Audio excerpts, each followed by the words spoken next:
eh, baik zohir maupun ghairu zohir, baik zohir maupun tidak zohir. Maksudnya apa tidak zohir? Kalau dia tidak nampak, dia tuh ada tandanya. Tandanya itu salah satunya dengan alif kecil. Iya, atau disebut alif berdiri, fathah qaimah. Nah, ada tandanya. Ini tanda bagi Quran. Bagi Quran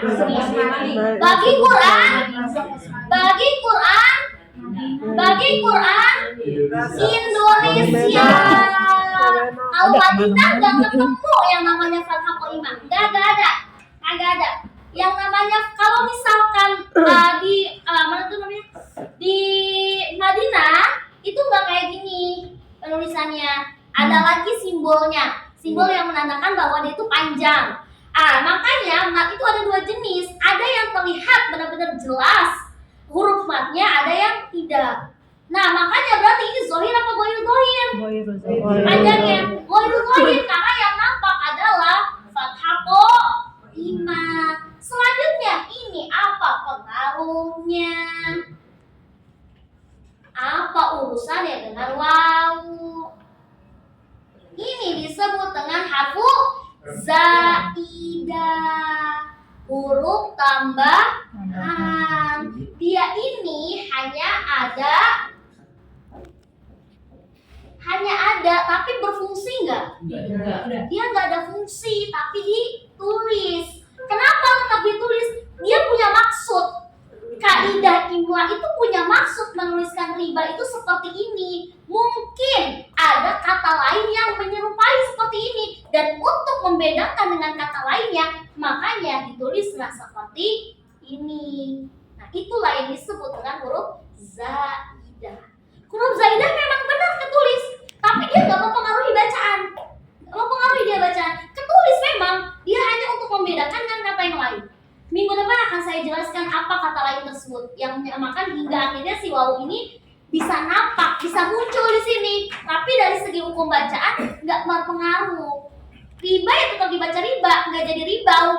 Benar? Riba tetap riba dibacanya, nggak ribau atau ribu jadinya. Adanya 10.000. Nah, itu.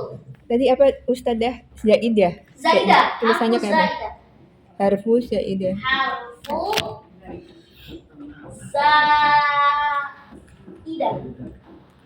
Harfu zaidah namanya. Huruf tambahan. Huruf tambahan dalam Al-Quran itu banyak banget. Dia nggak sama sekali nggak mempengaruhi bacaan. Artinya dia mau kayak gimana tetap kayak gitu dibacanya. Cuma tulisannya wajib kayak gini dengan alasan untuk pembeda dengan kata yang lain.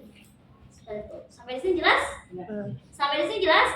Untuk lebih jelasnya di hari Senin insya Allah akan saya jelaskan kata yang mirip dengan kata riba sehingga wawu ini harus ditulis.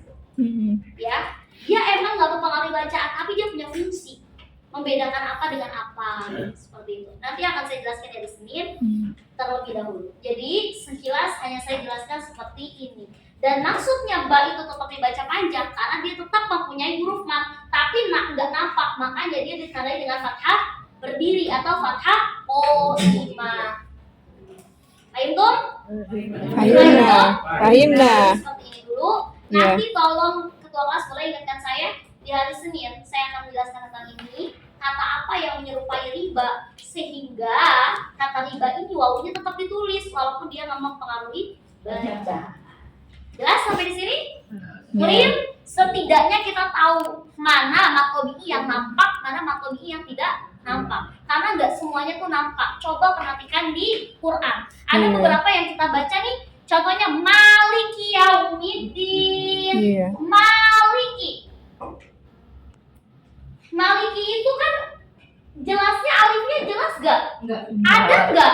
Nampak nggak? Enggak. Ghairu zohir dia nggak nampak. Tapi ada tandanya. Tandanya adalah fathah berdiri. Kita bacanya Maliki Yaumiddin apa? Maliki Yaumiddin. Nah, kayak gitu.